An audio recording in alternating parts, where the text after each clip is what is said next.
ഓം ശാന്തി.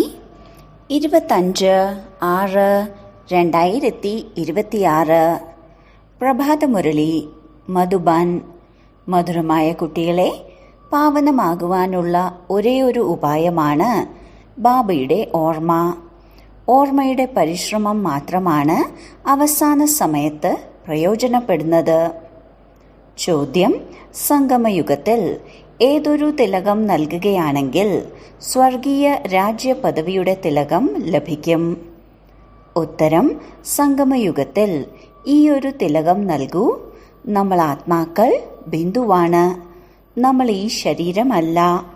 ഇതുമാത്രം ഉള്ളിൻ്റെ ഉള്ളിൽ അയവിറക്കിക്കൊണ്ടിരിക്കൂ.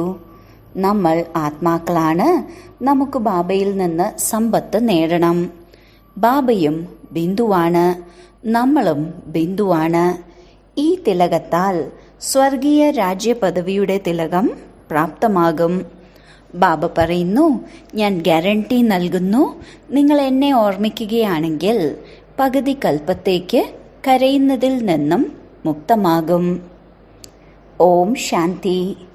ഈ ചിന്ത ഉണ്ടായിരിക്കണം: ആത്മാവായ എനിക്ക് ബാബയെ തീർച്ചയായും ഓർമ്മിക്കണം. അപ്പോൾ മാത്രമേ പാവനമായി മാറാൻ സാധിക്കൂ. മുഴുവൻ പരിശ്രമവും ഇതിന് തന്നെയാണ്. ഈ പരിശ്രമമാണ് കുട്ടികൾക്ക് സാധിക്കാത്തത്. മായ വളരെ ബുദ്ധിമുട്ടിപ്പിക്കുന്നു. ഒരു ബാബയുടെ ഓർമ്മ തന്നെ ഇല്ലാതാക്കി മറ്റുള്ളവരുടെ ഓർമ്മ വരുത്തുന്നു. അച്ഛനെ അഥവാ പ്രിയതമനെ ഓർമ്മിക്കുന്നില്ല. ഇങ്ങനെ ഒരു പ്രിയതമനെ ചുരുങ്ങിയത് 8 മണിക്കൂർ ഓർമ്മിക്കാനുള്ള സേവനം ചെയ്യണം. അർത്ഥം: പ്രിയതമനായ ബാബയ്ക്ക് ഓർമ്മയിലൂടെ സഹായം നൽകണം. അതായത് കുട്ടികൾ ബാബയെ ഓർമ്മിക്കണം. ഇത് വളരെ പരിശ്രമമുള്ള കാര്യമാണ്. ഗീതയിൽ മന്മനാ ഭവ എന്നുണ്ട്. ബാബയെ ഓർമ്മിച്ചുകൊണ്ടിരിക്കൂ.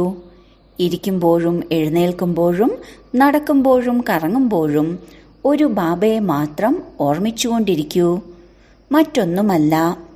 അവസാന സമയത്ത് ഈ ഓർമ്മ തന്നെയാണ് പ്രയോജനത്തിൽ വരിക. സ്വയം അശരീരി ആത്മാവാണെന്ന് മനസ്സിലാക്കൂ. ഇപ്പോൾ നമുക്ക് തിരിച്ചു പോകണം. ഇതിനു വേണ്ടി ഒരുപാട് പരിശ്രമിക്കണം. അതിരാവിലെ സ്നാനമെല്ലാം ചെയ്ത് പിന്നീട് ഏകാന്തതയിൽ മുകളിൽ ടെറസിൽ അഥവാ ഹാളിൽ പോയിരിക്കൂ. എത്രത്തോളം ഏകാന്തതയുണ്ടോ അത്രത്തോളം നല്ലത്. നമുക്ക് ബാബയെ ഓർമ്മിക്കണം എന്ന ചിന്ത എപ്പോഴും ഉണ്ടായിരിക്കണം. ബാബയിൽ നിന്നും പൂർണ്ണ സമ്പത്ത് എടുക്കണം. ഈ പരിശ്രമം ഓരോ 5000 വർഷത്തിന് ശേഷവും നിങ്ങൾ ചെയ്യണം. സത്യുഗം, ത്രേതായുഗം, ദ്വാപരയുഗം, കലിയുഗം, ഇതിലൊന്നും നിങ്ങൾക്ക് പരിശ്രമിക്കേണ്ടതില്ല. ഈ സംഗമയുഗത്തിൽ തന്നെയാണ് നിങ്ങളോട് ബാബ പറയുന്നത്, എന്നെ മാത്രം ഓർമ്മിക്കൂ. ഈ സമയത്താണ് ബാബയെ ഓർമ്മിക്കേണ്ടത്. ബാബ വരുന്നത് സംഗമത്തിലാണ്. മറ്റൊരു സമയത്തും ബാബ വരുന്നില്ല. നിങ്ങളും നമ്പർ വൈസ് പുരുഷാർത്ഥമനുസരിച്ച് അറിയുന്നു. ഒരുപാട് കുട്ടികൾ ബാബയെ മറക്കുന്നു. അതിനാൽ വളരെയധികം ചതിയിൽ അകപ്പെടുന്നു. രാവണൻ വളരെയധികം ചതിക്കുന്നു. രാവണൻ പകുതി കൽപ്പത്തെ ശത്രുവാണ്. അതുകൊണ്ടാണ് ബാബ പറയുന്നത്, ദിവസവും അതിരാവിലെ എഴുന്നേറ്റ് വിചാരസാഗര മന്ഥനം ചെയ്യൂ. എത്ര സമയം നമ്മൾ ബാബയെ ഓർമ്മിച്ചു എന്ന ചാർട്ടും വയ്ക്കൂ. എത്രത്തോളം കറ ഇളകിയിട്ടുണ്ട്. എല്ലാത്തിൻ്റെയും ആധാരം ഓർമ്മയാണ്. കുട്ടികൾക്ക് തൻ്റെ സമ്പത്ത് പ്രാപ്തമാക്കുന്നതിന് വേണ്ടി പൂർണ്ണമായും പ്രയത്നിക്കണം. നരനിൽ നിന്നും നാരായണനായി മാറണം. ഇതാണ് സത്യമായ സത്യനാരായണന്റെ കഥ. ഭക്തർ പൗർണമി ദിവസം കഥ കേൾപ്പിക്കാറുണ്ട്. ഇപ്പോൾ നിങ്ങൾക്ക് 16 കലാസമ്പൂർണരായി മാറണമെന്ന് അറിയാം. സത്യമായ ബാബയെ ഓർമ്മിക്കുന്നതിലൂടെയാണ് അങ്ങനെയാകുന്നത്. ശ്രീമതം നൽകുന്നത് ബാബയാണ്. ബാബ പറയുന്നു, ഗൃഹസ്ഥത്തിൽ കഴിയൂ. എന്ത് ജോലി വേണമെങ്കിലും ചെയ്യൂ. ബാബയെ തീർച്ചയായും ഓർമ്മിച്ച് പാവനമാകണം. അത്രമാത്രം. ഓർമ്മിക്കുന്നില്ല എങ്കിൽ രാവണൻ ഇടയ്ക്കിടയ്ക്ക് ചതിച്ചുകൊണ്ടിരിക്കും. അതുകൊണ്ടാണ് ഓർമ്മിക്കാനുള്ള മുഖ്യ കാര്യം മനസ്സിലാക്കി തരുന്നത്. ശിവബാബയെ ഓർമ്മിക്കണം. ദേഹസഹിതം ദേഹത്തിന്റെ ഏതെല്ലാം സംബന്ധികളുണ്ടോ അവരെ മറന്ന് സ്വയം ആത്മാവാണെന്ന് നിശ്ചയിക്കൂ. ബാബ വീണ്ടും വീണ്ടും മനസ്സിലാക്കി തരുന്നു. സ്വയം ആത്മാവാണെന്ന് മനസ്സിലാക്കി ബാബയെ ഓർമ്മിക്കണം. ഇല്ല എന്നുണ്ടെങ്കിൽ അവസാനം പശ്ചാത്തപിക്കേണ്ടതായി വരും. ഒരുപാട് ചതിക്കപ്പെടും. ഏതെങ്കിലും തരത്തിൽ വളരെ ശക്തമായ അടി ഏൽക്കുന്നതിലൂടെ മായ തീർത്തും മുഖം കറുപ്പിക്കും. ബാബ വന്നിരിക്കുന്നത് സുന്ദരമായ മുഖമാക്കി മാറ്റാനാണ്. ഈ സമയം എല്ലാവരും പരസ്പരം മുഖം കറുപ്പിക്കുന്നു, അതായത് പതിതമാക്കുന്നു. സുന്ദരമാക്കി മാറ്റുന്നത് ഒരു ബാബയാണ്. ബാബയുടെ ഓർമ്മയിലൂടെ നിങ്ങൾ സുന്ദരമായി സ്വർഗത്തിന്റെ അധികാരികളായി മാറും. ഇത് പതിതമായ ലോകമാണ്. ബാബ വരുന്നത് പതിതരെ പാവനമാക്കി മാറ്റാനാണ്. ബാക്കി നിങ്ങളുടെ ജോലി കാര്യങ്ങളുമായി ബാബയ്ക്ക് ഒരു ബന്ധവും ഇല്ല. ശരീരത്തിന് വേണ്ടി നിങ്ങൾക്ക് എന്ത് ചെയ്യണമോ ചെയ്തോളൂ. ബാബ മന്മനാ ഭവ എന്ന് മാത്രമാണ് പറയുന്നത്. നിങ്ങൾ പറയുന്നുമുണ്ട്, ഞങ്ങൾ എങ്ങനെയാണ് പാവന ലോകത്തിന്റെ അധികാരിയായി മാറുക എന്നത്. ബാബ പറയുന്നു, എന്നെ മാത്രം ഓർമ്മിക്കൂ. അത്രമാത്രം. പാവനമാകാൻ മറ്റൊരു വഴിയും ഇല്ല. എത്ര ദാന പുണ്യ കർമ്മങ്ങളെല്ലാം ചെയ്താലും എത്ര തന്നെ പരിശ്രമിച്ചാലും കാര്യമില്ല. അഗ്നിയിലൂടെ നടന്നു പോവുകയും വരികയും ചെയ്താലൊന്നും പ്രയോജനമില്ല. വളരെ സഹജമായ കാര്യമാണ്. ഇതിനെയാണ് സഹജമായ യോഗമെന്ന് പറയുന്നത്.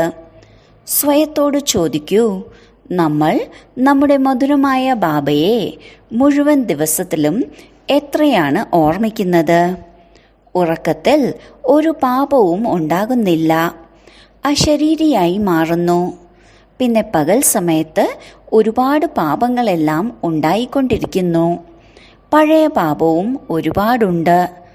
ഓർമ്മിക്കാനുള്ള പ്രയത്നമാണ് ചെയ്യേണ്ടത്. ഇവിടെ വരുമ്പോൾ ഓർമ്മിക്കാനുള്ള പ്രയത്നം ചെയ്യണം. പുറമേയുള്ള ആവശ്യമില്ലാത്ത സങ്കല്പങ്ങൾ ഉപേക്ഷിക്കൂ. ഇല്ല എന്നുണ്ടെങ്കിൽ അന്തരീക്ഷം വളരെയധികം മോശമാകും.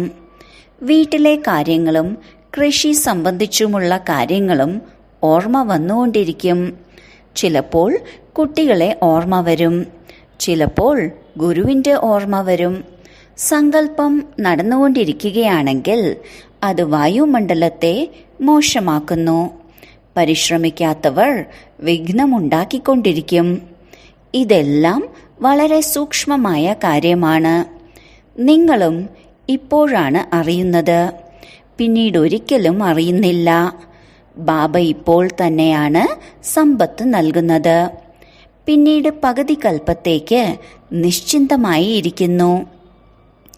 ലൗകിക അച്ഛൻ്റെ ചിന്തകളും പരിധിയില്ലാത്ത അച്ഛൻ്റെ ചിന്തകളും തമ്മിൽ എത്ര വ്യത്യാസമുണ്ട്. ബാബ പറയുന്നു, ഭക്തി മാർഗത്തിൽ എനിക്ക് എത്ര ചിന്തയാണ് ഉള്ളത്. ഭക്തർ എന്നെ ഇടയ്ക്കിടയ്ക്ക് ഓർമ്മിച്ചുകൊണ്ടിരിക്കുന്നു. സത്യയുഗത്തിൽ ആരും ഓർമ്മിക്കുന്നില്ല. ബാബ പറയുന്നു, നിങ്ങൾക്ക് ഒരുപാട് സുഖം നൽകുന്നതിനാൽ നിങ്ങൾക്ക് എന്നെ സ്വർഗത്തിൽ ഓർമ്മിക്കേണ്ട ആവശ്യമില്ല.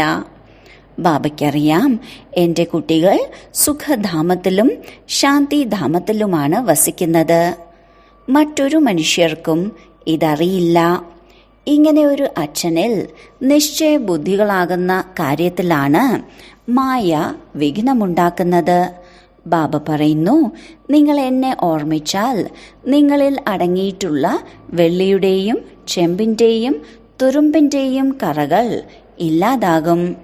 സ്വർണിമ യുഗത്തിൽ നിന്ന് വെള്ളി യുഗത്തിലേക്ക് വരുന്നതിലൂടെയും 2 കല കുറയുന്നു. ഈ കാര്യങ്ങൾ നിങ്ങൾ കേൾക്കുകയും മനസ്സിലാക്കുകയും ചെയ്യുന്നു. സത്യമായ ബ്രാഹ്മണർക്ക് നല്ല രീതിയിൽ ബുദ്ധിയിലിരിക്കും. ഇല്ലെങ്കിൽ ഇരിക്കില്ല. ഓർമ്മ നിലനിൽക്കില്ല. മുഴുവൻ ആധാരവും ബാബയെ ഓർമ്മിക്കുന്നതിലാണ്. വീണ്ടും വീണ്ടും പറയുന്നു, കുട്ടികളെ ബാബയെ ഓർമ്മിക്കൂ. ബ്രഹ്മബാബയും പറയുന്നു, ശിവബാബയെ ഓർമ്മിക്കൂ. സ്വയം ശിവബാബയും പറയുന്നു, അച്ഛനായ എന്നെ ഓർമ്മിക്കൂ. ആത്മാക്കളോടാണ് പറയുന്നത്, അല്ലയോ കുട്ടികളെ. നിരാകാരനായ പരമാത്മാവ് പോലും ആത്മാവിനോടാണ് പറയുന്നത്. മുഖ്യ കാര്യം തന്നെ ഇതാണ്. ആര് വന്നാലും അവരോട് പറയൂ, അല്ലാഹുവിനെ ഓർമ്മിക്കൂ. മറ്റൊരു ചർച്ചയും പാടില്ല. ഇത്രമാത്രം പറയൂ, സ്വയം ആത്മാവാണെന്ന് മനസ്സിലാക്കി ബാബയെ ഓർമ്മിക്കൂ. ഇത് മാത്രം ഉള്ളിൽ അയവിറക്കിക്കൊണ്ടിരിക്കണം. നമ്മൾ ആത്മാക്കളാണ്. ഇങ്ങനെ ഒരു മഹിമയുമുണ്ട്. തുളസീദാസ് ചന്ദനമരച്ചു, തിലകം രഘുവീരൻ നൽകി. അതായത്, ഞാൻ ആത്മാവാണ്, എൻ്റെ അച്ഛൻ ശിവബാബയാണ്. ഈ ഒരു സ്മൃതി തന്നെ ഉള്ളിൽ അയവിറക്കിക്കൊണ്ടിരിക്കണം.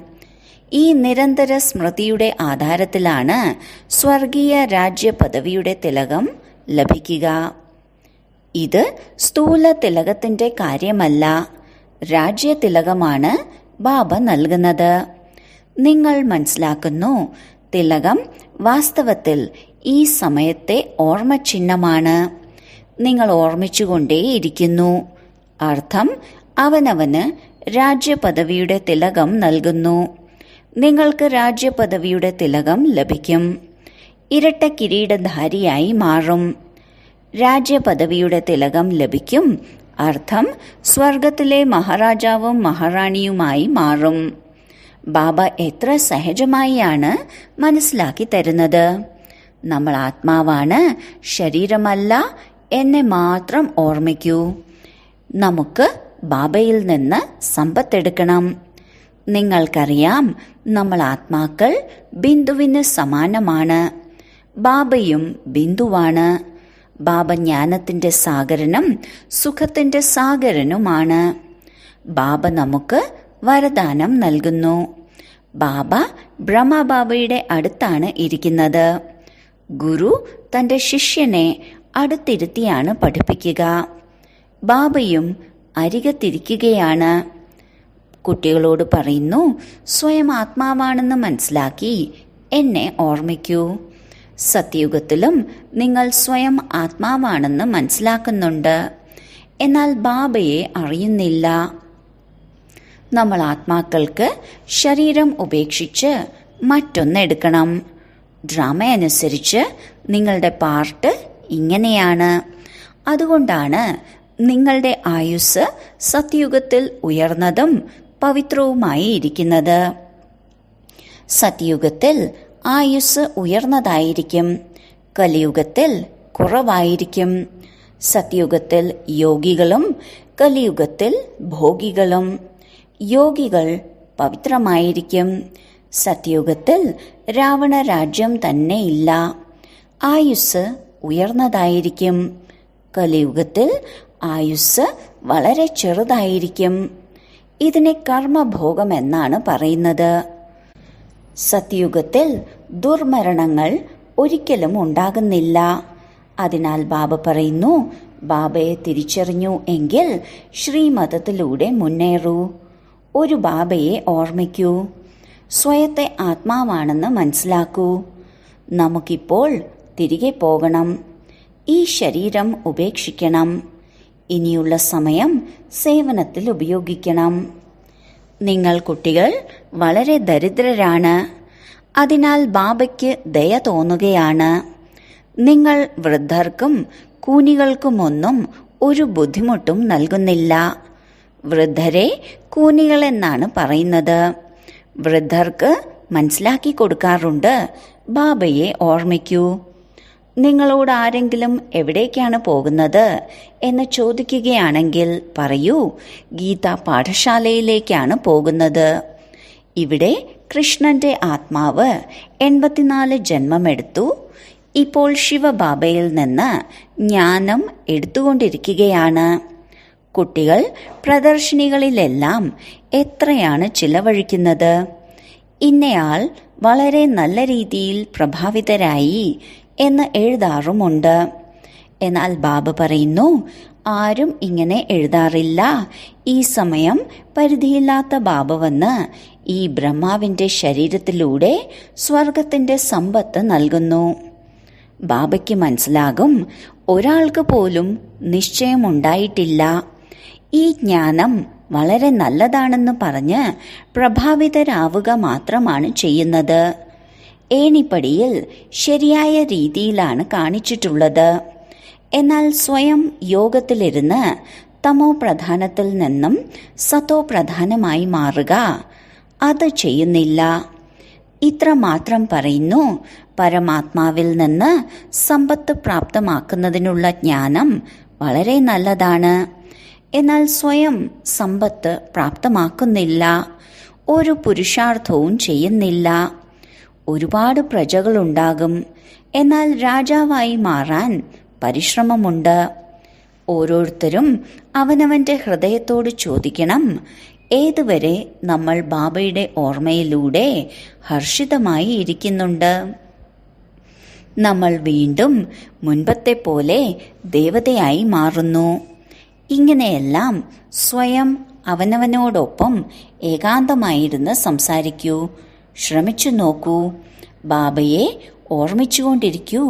എന്നാൽ ബാബ ഉറപ്പു നൽകുകയാണ്, നിങ്ങൾ പകുതി കൽപ്പത്തിലേക്ക് ഒരിക്കലും കരയില്ല.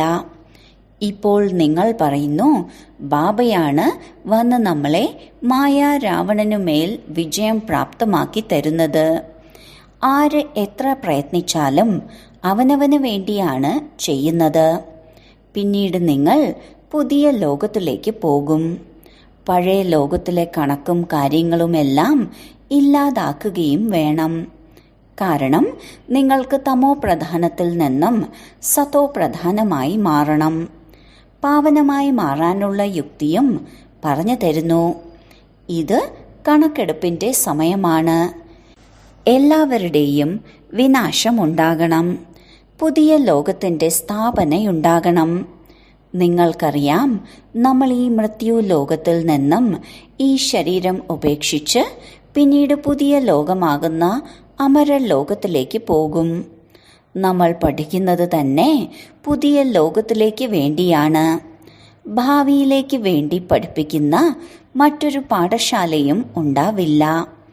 ശരിയാണ്, ഒരുപാട് ദാനപുണ്യങ്ങൾ ചെയ്യുന്നവർ രാജാവിന്റെ അടുത്ത് പോയി ജന്മമെടുക്കുന്നു. വായിൽ സ്വർണക്കരണ്ടി എന്നാണ് പറയുന്നത്. അത് സത്യയുഗത്തിൽ നിങ്ങൾക്ക് ലഭിക്കുന്നു. കലിയുഗത്തിലെ രാജാക്കന്മാരുടെ അടുത്ത് ജന്മമെടുക്കുന്നവർക്കും ലഭിക്കുന്നു. എന്നാലും ഇവിടെ ഒരുപാട് പ്രകാരത്തിലുള്ള ദുഃഖമാണ് ഉള്ളത്. നിങ്ങൾക്കാണെങ്കിൽ ഭാവി 21 ജന്മത്തേക്ക് വേണ്ടി ഒരു ദുഃഖവും ഉണ്ടാകില്ല. ഒരിക്കലും രോഗിയുമാവില്ല. സ്വർഗത്തിൽ വായിൽ സ്വർണക്കരണ്ടിയായിരിക്കും. ഇവിടെ അല്പകാലത്തേക്കുള്ള രാജ്യപദവിയാണ്. നിങ്ങളുടേത് 21 ജന്മത്തേക്കുള്ളതാണ്.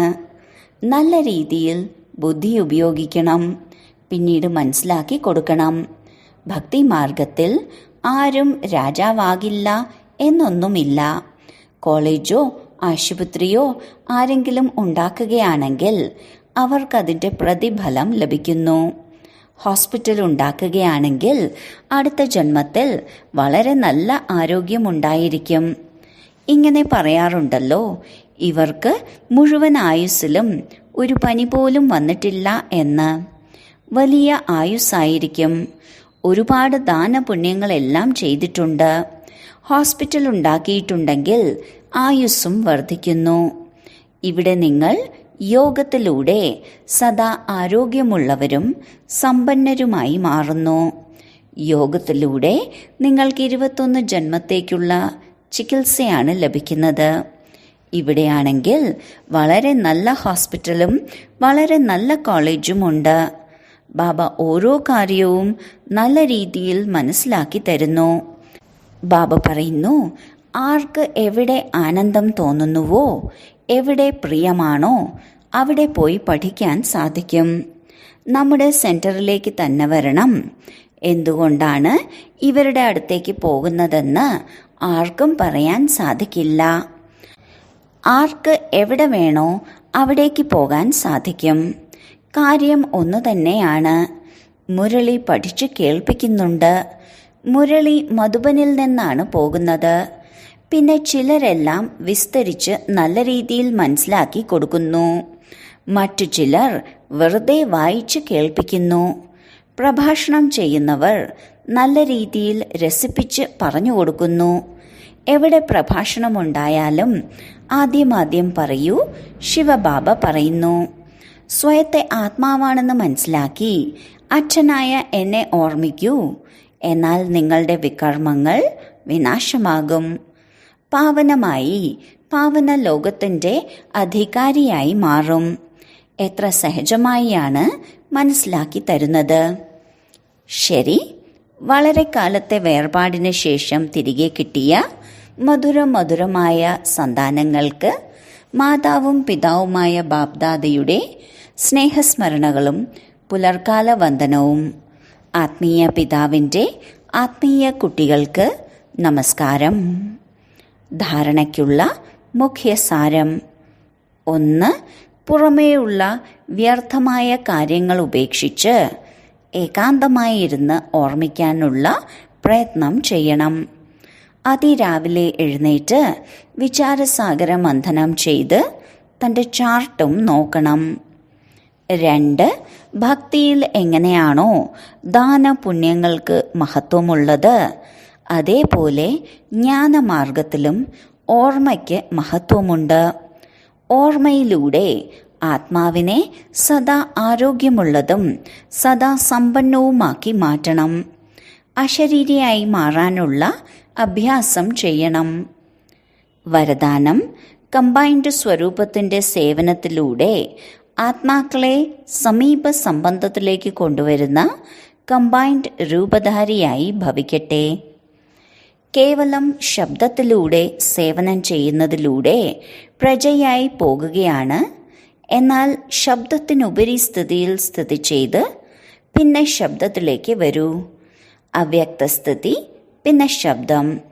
ഇങ്ങനെ കമ്പൈൻഡ് രൂപത്തിന്റെ സേവനം അവകാശിയാക്കി മാറ്റും.